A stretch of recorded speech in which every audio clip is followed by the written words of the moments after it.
Hi all, this is the third part of road congestion and using government strategies to tackle it.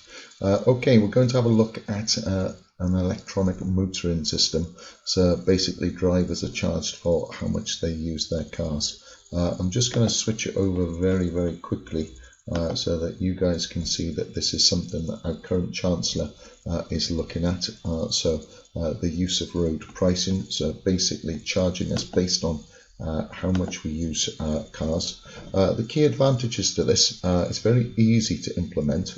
Galileo, which is a satellite infrastructure, is already in place, so satellites can track cars, can see very easily how far they've travelled, and we can be charged accordingly. The advantages of this in comparison to the likes of tolls, you don't have those expensive booths with lots of labour, so this will reduce costs. It's also convenient. Okay, I hope you're highlighting key points as we go through this. So you pay as you drive. The more you drive, the more you get charged.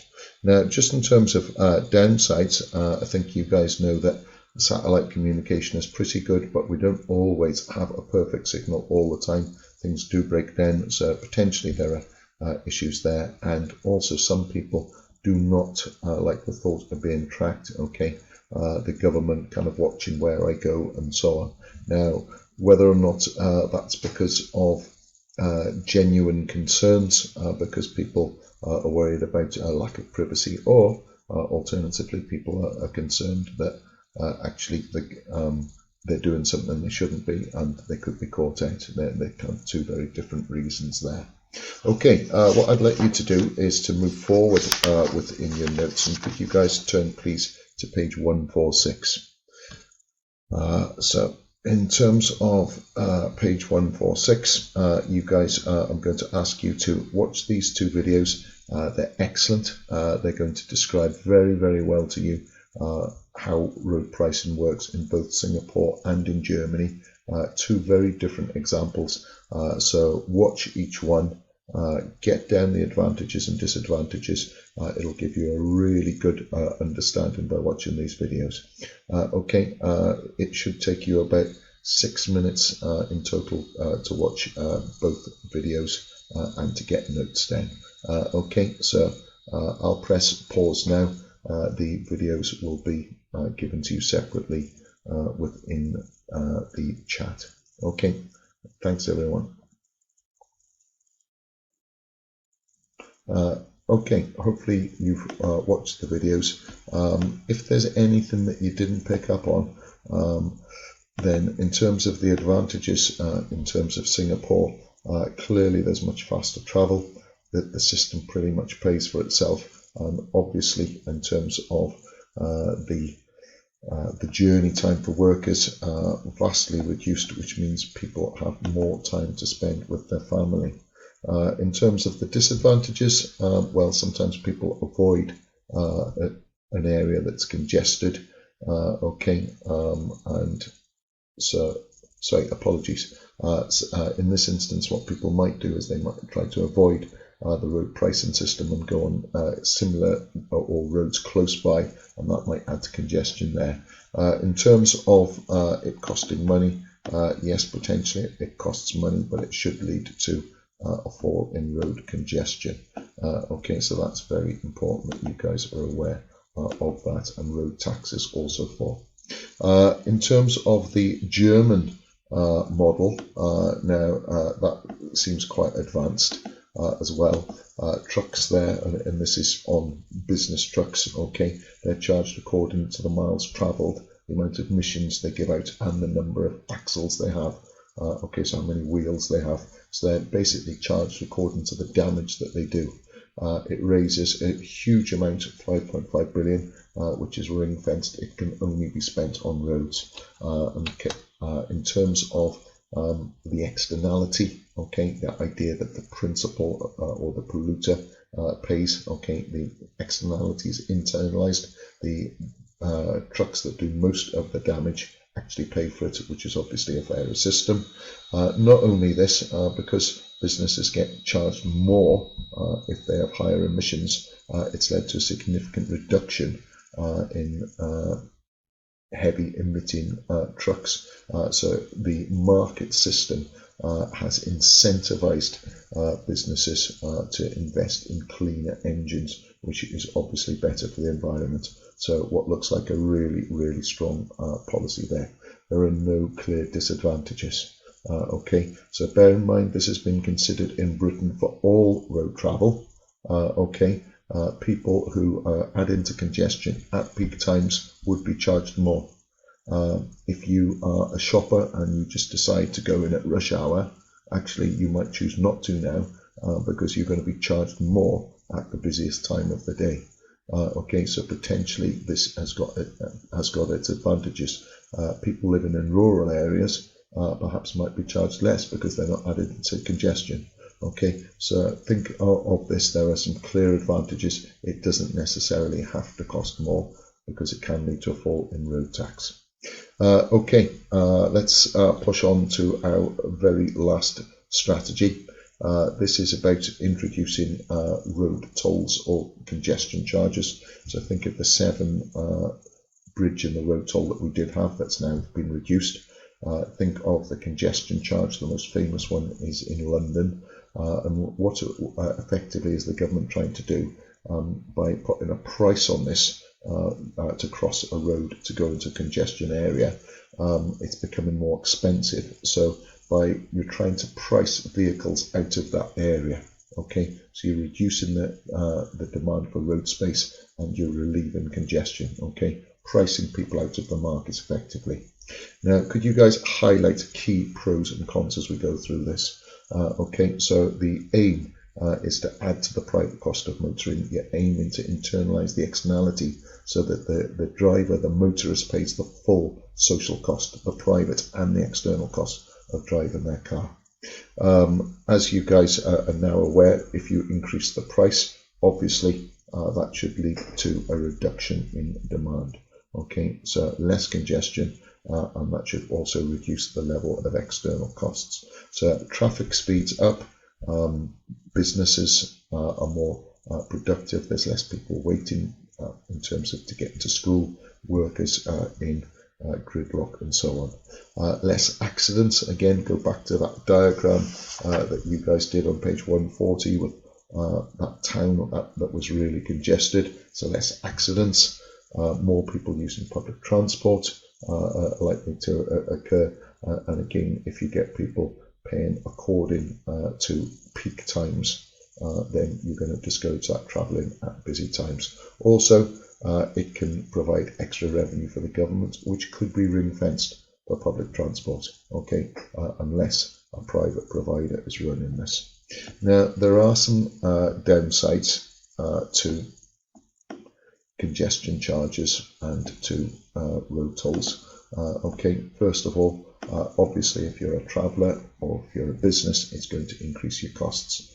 Road tolls are regressive. The poorest people in society are going to be hardest hit. Some people would say, well, actually, people want to travel in their own cars for convenience sake, so it is going to be inelastic and won't make much difference. It will be unpopular with motorists quite clearly, and some people will just use other roads. Clearly this has to be enforced, so there's high setup costs and administration costs, and obviously there's an opportunity cost of that as well. And if there's higher cost for business, that will feed through into higher prices, affecting inflation, potentially employment and output as well. Okay, what I want you guys to do is I want you to turn back in your notes to page 142. You have the following question over the London congestion charge. This is another one of those old questions to hook you in to something that's happening within this country. So the big head in there, the row over the £8 London congestion charge, and it says, with the aid of the data, evaluate how the congestion charge has helped to correct market failure. Now, what I want you to do is I want you to very quickly think about the congestion charge, what it is. Okay, so go back to those notes and how it's helped to correct market failure. Think about what market failure is happening with regards to road congestion and how having a charge is going to help. Okay, so pause the video, spend a couple of minutes just thinking about how it works and also what it's correcting. Okay. Okay, hopefully you've done that and you've come back. In terms of the data, okay, have a look at the data. You guys are given a couple of diagrams. We'll look at them in turn. The first one is in relation to cars, and you can see using the bar chart, the kilometers driven seems to have fallen considerably, in particular between 2002-3 when it was introduced, and then 2003-4 there's a smaller change. In terms of the impact in terms of public transport, buses and coaches, a big increase in their use between 2002 and 3, and again a small increase in 2004.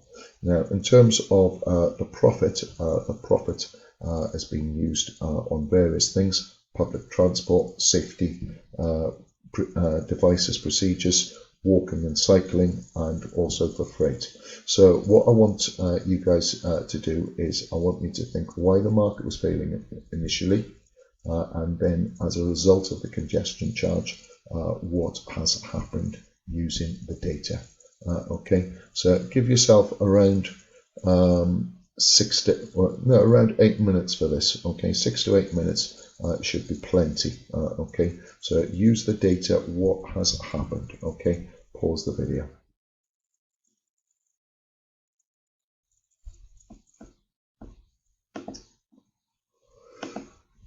Okay, hopefully you've had the opportunity to have a go at this. I'm just going to show you what the London congestion charge actually looks like.